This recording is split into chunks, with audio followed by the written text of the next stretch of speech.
You are most welcome to DONNE Media TV. DONNE Media TV.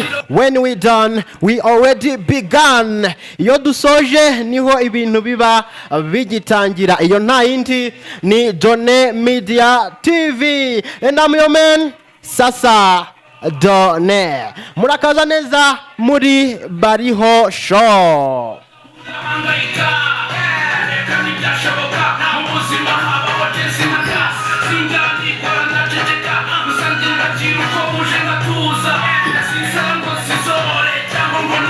Wakwibaza ngo Bariho Show ni show ishatse kuvuga iki ese kugitwayise ngo Bariho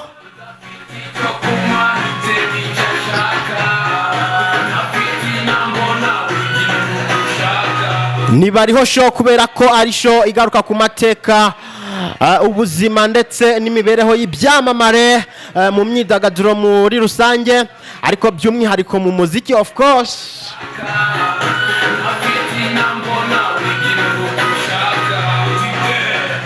Tukaza rero tukababwira ngo abahanzi twakunze baduhaye ibyishimo mu muziki muri rusange ariko kubw'amahirwe make batakiri kumwe natwe mu buzima tubayemo hano ku isi nkaza nongera kubabwira ngo naho bagiye baracyahari uti baracyariho gute rero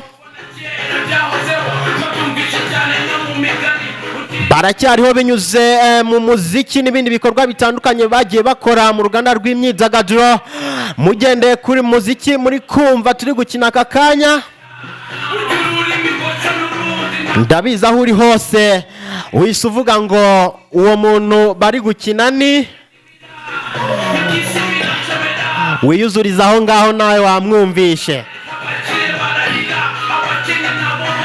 muri Bariho Show y'uyu munsi rero turagaruka ku mateka ubuzima n'imibereho by'umunyabigwi akaba umwami w'injyana hip hop mu Rwanda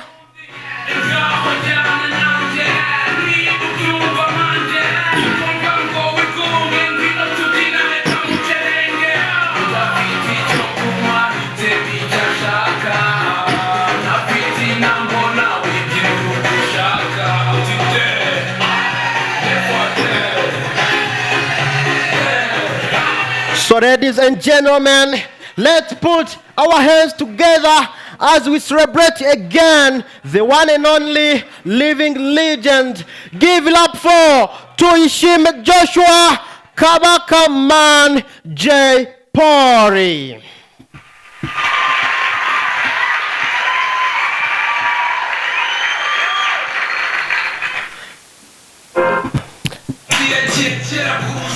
Bahaye ikaze mwese rero nkuko mwamaze kubyumva reka tugaruke ku mateka icyamamare J. Pori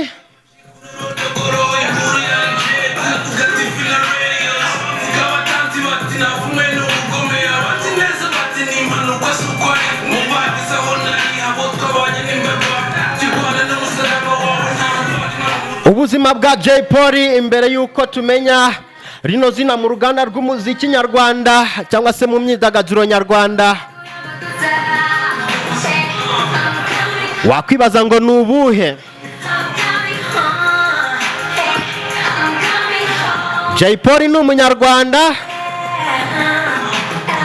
yavukiye mu mujyi wa Kigali mu karere ka Kicukiro ahitwa Karugira aho ni muri Gikondo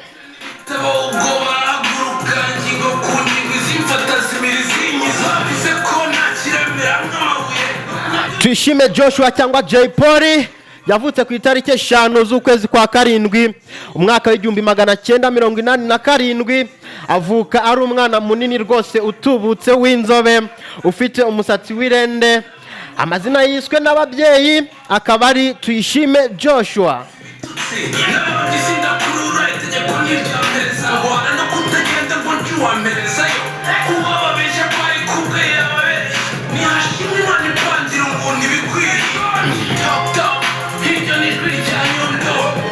gusa nyina yamwise Pori kuko yari umwana urangwa n'ikinyabupfura kidasanzwe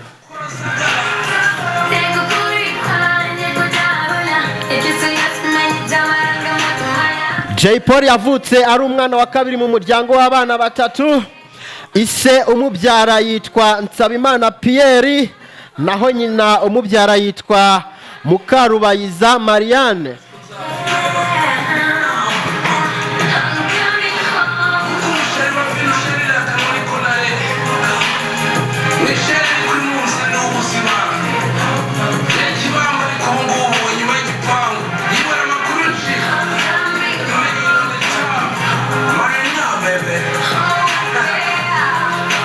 Jay Polly yize amashuri yisumbuye ahitwa ku Kinunga, amashuri abanza ayakomereza kuri icyo kigo n'ubundi ku Kinunga, naho ayisumbuye ayiga kuri SK Kicukiro, yakomereje kuri icyo kigo muri section yiga ibyo bita ari plastic.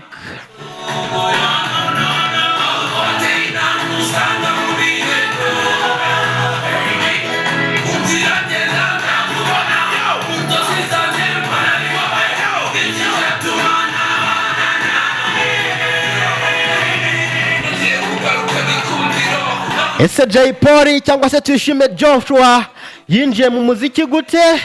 Ese urugendo rwe rw'umuziki rwaranzwe n'ibiki?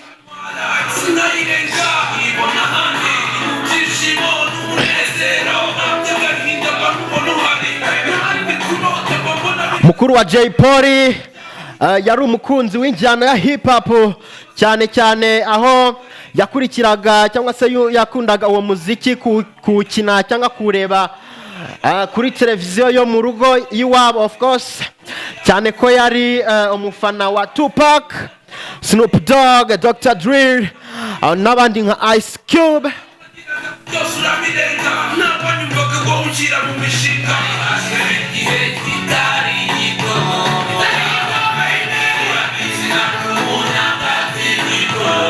Jay Polly ageze mu mwaka wa 6 w'amashuri abanza nibwo yatangiye kujya agerageza kwigana kuririmba ibyamamare yumvaga mu muziki wa hip hop.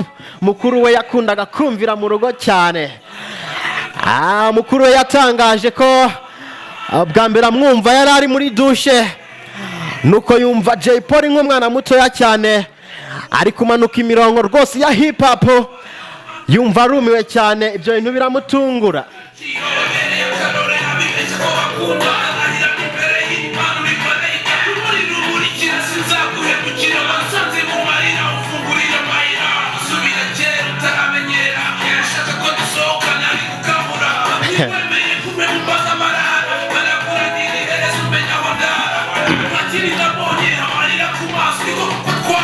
Gusa impano ya Jay Polly yakomeje gukura cyane, dore ko yari afite inshuti zo mu bwana zirimo nka Green P, The Ben icyamamare The Tiger Today, witwaga mu giti Mugisha n'abandi bari bahuje impano. Gusa mukuru we, ndavuga mukuru wa Jay Polly, ntibyamushimishaga kuko yatekerezaga ko ibyo bizasubiza murumuna we inyuma mu bijyanye n'amasomo. Nuko rero igihe kimwe mukuru wa Jay Polly afatanije n'uwitwa Tsikizi bateguye igitaramo cyabereye ahitwa Kubagide Igikondo. Nuko igitaramo kirimbanije umuriro uza kubura. Umuriro ubuzeho gato rero sinzi ukuntu wagarutse bahuze. Nuko Jay Polly tuzi uyu munsi abaca muri humye, afata mikro ajya kuri stage, arangije araririmba mu njyana ya hip hop. Abantu barishima cyane, Bariho bose baratangara baratwarwa. Nuko mukuru wabibonye atungurwa n'impano n'ubuhanga yarabonanye murumuna we. Gusa mukuru we yakomeje kudakunda ko Jay Polly yakora umuziki wa hip hop kuko yumvaga izina Polly ritakagombye kumvikana mu njyana ya hip hop nk'izina ry'umuryango, kuko umuco n'imyumvire y'icyo gihe yafataga umuririmbyi wa hip hop nk'umuntu udashobotse.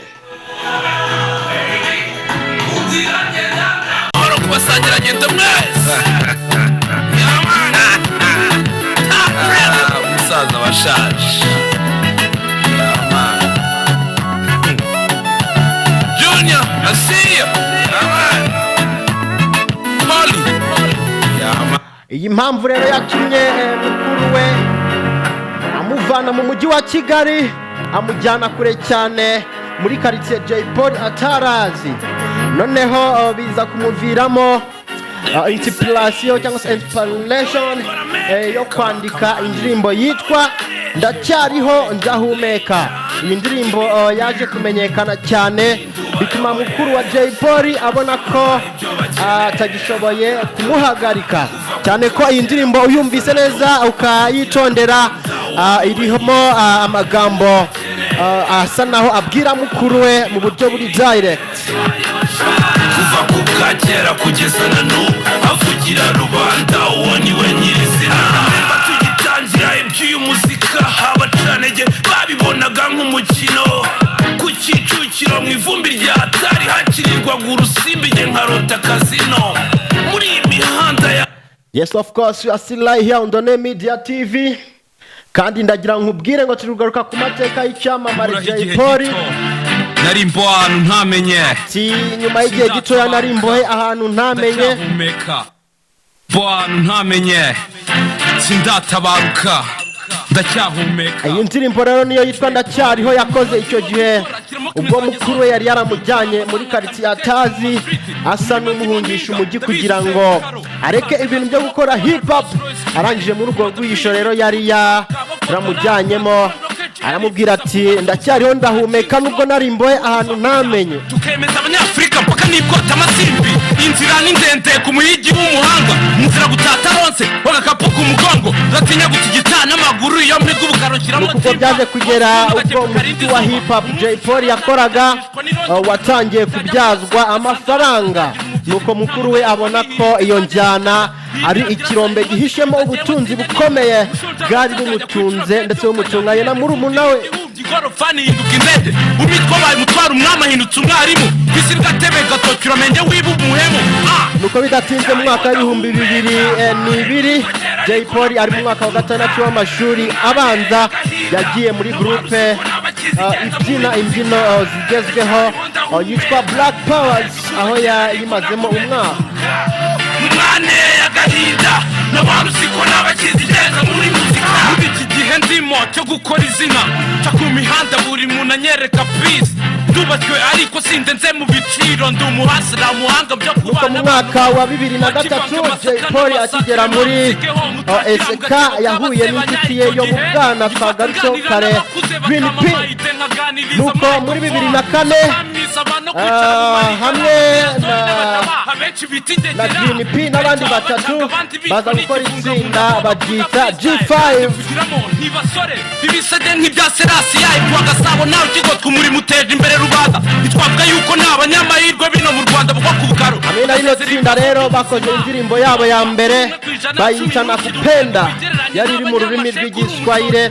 Bidatinze bakora indi ndirimbo bayita Ngwino. Tumenye icyo bakurushije bagiye kuzindira ishuri uruse na benshi bashakisha ubushomeri utera ishoti witwa Cashmane.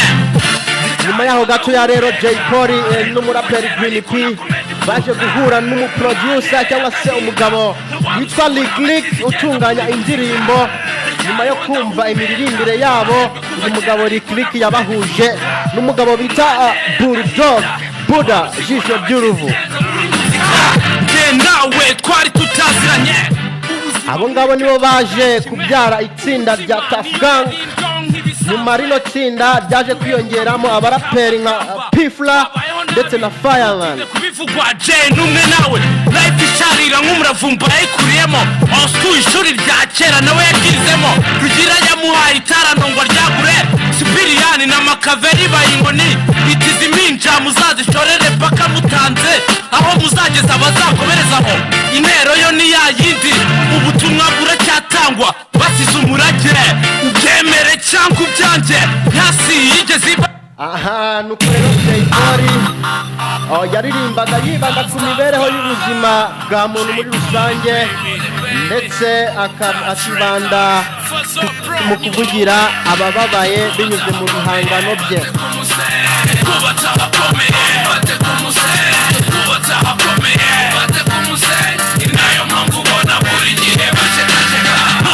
Jay Polly yegukanye ibihembo bitandukanye mu muziki nyarwanda. Igihembo navuga ni nka Primus Guma Guma Superstar aho hari mu mwaka w'ibihumbi 2014. Yabaye kandi brand ambassador w'ibigo bikomeye hano mu Rwanda cyane cyane by'ubucuruzi nka MTN. Amateka njanibuka byabihe habo basayida Dore Ragadina Kanyomozi barafashe umugi nasira habifashishije hona baganita narucire narumise habari umuzehe nanjye nabagashishimura bajya bavuga ngo umwanzi w'igihe ni byiza nakizere cyo kuramari hamana aho tuva ni kure ndetse kure cyane I am sorry bajya bavuga ngo umwanzi w'ibyiza ni igihe. Reka turebere hamwe urupfu rwa Jay Polly ndetse n'icyaje kumuhitana. Ari mu gitondo cyo kuwa kane tariki 2 Nzeri umwaka wa 2021 nibwo inkuru y'incamugongo ku bakunzi b'injyana ya hip hop mu Rwanda ibika urupfu rwa Jay Polly yamenyekanye ivuga ko yitabye Imana akagwa mu bitaro bya Muhima. Jay Polly cyangwa Tuyishime Joshua yitabye Imana afite imyaka 33 y'amavuko, akaba yarasize abana babiri b'abakobwa. Cyo bitwaye ndashaka imyaka ku isahani udasingezo gukena ubutwari nuko buvamo ibyo wowe wifuza n'ibyo ko kukeneye ntihasagira ugutesha umutwe nguve mu byawe kaza mwendo funga mukanda aha turi Rwanda sinjya mvuga stories z'ubwana nk'aba bana. Bivugwa ko rero Jay Polly n'abandi bari bafunganye banyweye icyo kunywa cyangwa se ibyo kunywa bigizwe n'uruvange rw'isukari ndetse n'amazi. Binavugwa ko byari bivanzemo alcohol abafungwa bakoreshaga biyogosha. Ibyo rero byaje kugwa Jay Polly nabi kugeza ku rwego ajyanwe mu bitaro. Jay Polly yaramaze amezi 4 afungiye mu igororero rya Mageragere aho yarakurikiranyweho ibyaha birimo ibyo gukoresha ibiyobyabwenge. Ishimwe Joshua Kabakaman Jay Polly, Imana ikomeze kugutuza heza nubwo watuvuyemo, ariko ibikorwa byawe biracyakuvugira biracyakubera hutari, kandi natwe ubwacu turacyafite mu mitima yacu, ntabwo tuzakwibagirwa. And of course tuba tugaruye ibiganiro nk'ibi ngibi cyangwa se kuzana ikiganiro cyitwa BARIHOSHOW ni ukugira ngo twongere twiyibutse ndetse twongere turyoherwe n'umuziki n'inganzo y'ibyamamare bitandukanye biba byaratuvuyemo, ariko ku mitima yacu binyuze mu bihangano byabo tukaba tukiri kumwe nabo. Munyemerere mbashimire mwese twabanye kuri DONNE Media TV. Umuhungu mwiza mwene wihaye Imana yari magorwa yapfuye mwiterura. Iyi ni BARIHOSHOW naho nge nitwa SASA DONNE. Padiri mukuru amujyana hanze kuko bashobewe nenda rajugurira mu ngara. Shaka kunkurikira ku mbuga nkoranyambaga nkoresha na TikTok, Instagram na X cyangwa se Twitter, nitwa SASA DONNE. Thank you everybody, ladies and gentlemen, for being with us in today's session BARIHOSHOW. See you next time, folks. Umwana w'umuhungu akuragora umurera ati mbese papa bahehe itonda zaza atari kubundi ni wowe mama wenda nyogokuru iminsi uko yicuma injipi igenda umuka karisematike we ati kibyimbye kimeneke mu kirambi.